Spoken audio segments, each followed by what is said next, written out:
E aí eu gelei mais ainda. Será que a minha mulher, ela acha que por conta de eu querer ela tanto assim, do meu lado, todo dia, né? Que eu não tenho admiração pelo que ela faz? Nem sempre você teve a maturidade, o conhecimento que você tem hoje e com certeza daqui a uns anos vai ter muito mais. É o que se espera. Sim. Então, assim, quando você começou o seu relacionamento com sua esposa, teve alguma coisa durante algum tempo que demorou muito pra resolver, que era um impasse entre vocês, cara? Que tipo, vocês conversavam, mas isso nunca se acertava, algo que levou mais tempo e vocês conseguiram resolver? Tem, e é uma coisa, é um problema meu, né? Eu sinto muita falta da presença física dela. Eu sou uma pessoa sinestésica. Eu preciso tocar, eu preciso estar perto, eu preciso, né? Eu preciso, se eu for jogar videogame, eu gosto que veja eu jogando videogame, né? Recentemente, a gente tá, né, fazendo um contrato para um tipo de esporte específico e eu falei para ela, se você não for assistir, eu não vou. Caraca. E é uma coisa que é um sonho da minha vida. Eu sempre quis fazer isso. Eu sempre quis fazer esse esporte, né? Mas eu falei claramente. E eu tenho essa clareza pra mim do que se ela não tiver, não vai, eu não vou sentir aquilo que eu gostaria de sentir, né? E durante muito tempo foi muito difícil. Quando a gente namorava, por exemplo, né, a Roberta, ela era comissária de bordo. Então ela viajava, cara, ela tinha 6 dias por mês de descanso. Dá 1 ou 2 dias por semana, né? Ou seja, finais de semana ela tinha 1 dia e de repente 2 finais de semana ela tinha 2, né? E eu tinha uma dificuldade extrema disso, porque o tempo que ela tinha em solo, né, em São Paulo, né, eu dividia com família, com amigo, né? E isso para mim era uma coisa difícil. Tudo bem, a gente evoluiu, né, seguiu adiante. E o que eu percebi? E que aí é uma coisa que eu acho que tem pessoas na sua vida que salvam a sua vida. E eu tenho alguns amigos assim, né? Eu tenho alguns amigos que me salvaram a vida já diversas vezes, né? O cara que me ensinou a operar, por exemplo, José Carlos Garcia, né? Ele me ensinou a operar, cara, em 2000 e... cara, em 2001. E desde que eu me formei, e eu opero com ele desde 2001, quer dizer, eu opero junto com ele tem 23 anos de idade. E a gente viu as nossas vidas, nós nos vimos nos casar, ele viu a gente ter nossas filhas, né? E ele foi uma pessoa que salvou minhas vidas diversas vezes, porque como a gente tinha esse relacionamento muito próximo e de confiança, ele põe a mão no meu ombro e fala, Paulo, espera. Porque ele tinha essa... E eu tô citando o José Carlos especificamente, mas tenho pessoas amadas na minha vida, que, né, amigos excelentes que sempre, né, tiveram essa relação comigo, né? Mas eu tô citando, por exemplo, o José Carlos, porque é uma das pessoas que ele trabalha e tem... Eu sou assistente dele, eu sou cirurgião assistente dele até hoje, né? E a gente tem uma relação de amizade até hoje. E nossas mulheres vieram depois de nós, né? A gente era amigo antes. A gente ficou amigo treinando jiu-jitsu na Escola Paulista em 1999, né? Que tem gente que assiste isso daqui que não era nascido. Né? Eu treino jiu-jitsu desde 95, né? E eu vim para São Paulo e consegui continuar, né? Quando eu entrei na faculdade. E eu treinava com ele, a gente ficou amigo dali. Mas o que eu percebi? Eu tinha uma satisfação. O José Carlos, ele sempre foi um cirurgião muito habilidoso e muito criativo. Certo. Então, e ortopedia, cara, não tem manual, né? A pessoa não vem de um acidente com manual, olha, conserta assim. Você reza, né? Faz uma oração com muita força, olha o raio-x, abre e faz, né, o melhor que você pode, né? E eu ficava muito feliz quando o Zé Carlos era reconhecido. E um dia, a gente estava conversando, tinha terminado tinha terminado uma cirurgia e a Roberta, ela estava fazendo uma projeção na carreira dela, né? E a gente falou sobre isso, né? Porque tem uma coisa muito legal na relação do Zé Carlos, que ele trabalha com a esposa dele é a instrumentadora dele. Caraca. Cara, é animal. Nossa, É o que eu às vezes queria, assim, sabe? Que a Roberta o tempo inteiro do meu lado. Ó, sim, aqui. E é muito legal. E aí, a gente tava falando da Roberta, nós três, né? E aí eles falaram, pô, que legal, lá. E eu falei, cara, será que em algum momento eu já cheguei a perceber o quanto é importante pra ela que eu reconhecesse as vitórias que ela teve? Não. Será que a demanda que eu acho que está sendo interpretada como amor, como carinho, como necessidade, Realmente é. será que ela tá olhando essa coisa dessa forma? Ou será que ela tá achando, será que ela tá se sentindo uma prisão? E eu gelei. Porque eu falei, ninguém gosta de ser aprisionado. As pessoas, elas gostam, né, de... O que elas gostam? Elas gostam de lealdade, respeito, elas gostam de admiração. E aí eu gelei mais ainda. Será que a minha mulher, ela acha que por conta de eu querer ela tanto assim do meu lado todo dia, né, que eu não tenho admiração pelo que ela faz? E aquilo girou uma chavinha na minha cabeça. Você Eu falei, não não. reconhece, né? Entendi, cara. Eu falei, não, isso eu preciso mudar. E aí, o que começou a acontecer? Eu comecei a prestar atenção nas coisas que eu sempre admirei muito ela, mas eu talvez nunca tenha falado de forma clara sobre isso. Ou nos momentos adequados, Isso aqui. né? Talvez eu tenha dado os parabéns quando ela fazia as conquistas delas, mas talvez eu tenha faltado um gap da nossa vida junto de falar pra ela o quanto eu tinha orgulho dela estar fazendo aquilo. E eu comecei a entender isso mais quando eu vi ela com 35 anos de idade prestar o vestibular de nutrição e passar em primeiro lugar. E ela passou.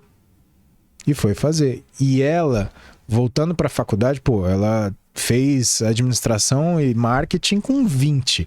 Com 35, voltar para a faculdade com 2 filhas. Uma puta coragem. Né?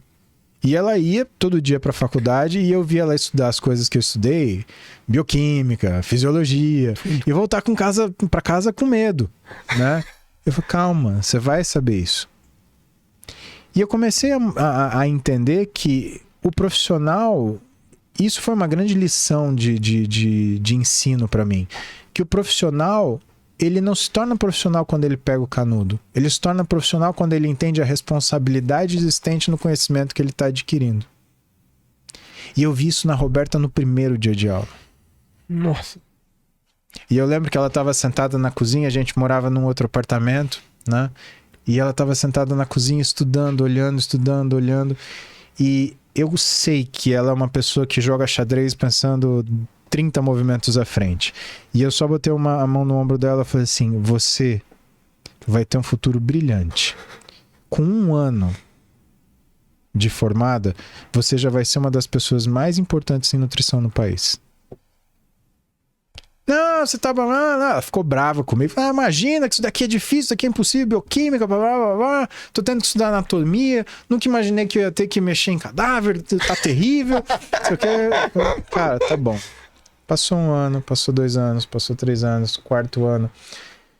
Ela se formou e ela se apaixonou por uma área que é a área de transtornos alimentares, que é a parte da nutrição que é doença, que mata, né? A pessoa morre de anorexia, morre de bulimia.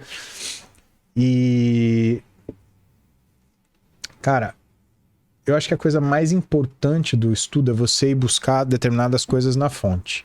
E ela estava apaixonada por isso. Ela fez um curso, né, de transtorno alimentar, ficou mais seduzida ainda pela área, né? E aí ela sentou comigo um dia e falou assim: ai, olha o que é o pensamento condicionado. Uma mulher, né, eu e ela, né, com 30 e poucos anos de idade, 38, 39, né, ela vira para mim e fala assim: eu posso ir fazer o curso em tal lugar? E o centro de estudo de transtornos alimentares é na Austrália. Caceta, ela tava falando de ir pra lá, então. Ela queria ir pra Austrália estudar no lugar, né? E olha como é a cabeça da pessoa, dela pedir. Cara, olha a humildade, olha a resignação. Eu falei, escuta, e aí eu percebi, né, o quanto é necessário você mostrar pra pessoa que num relacionamento não existe um dono.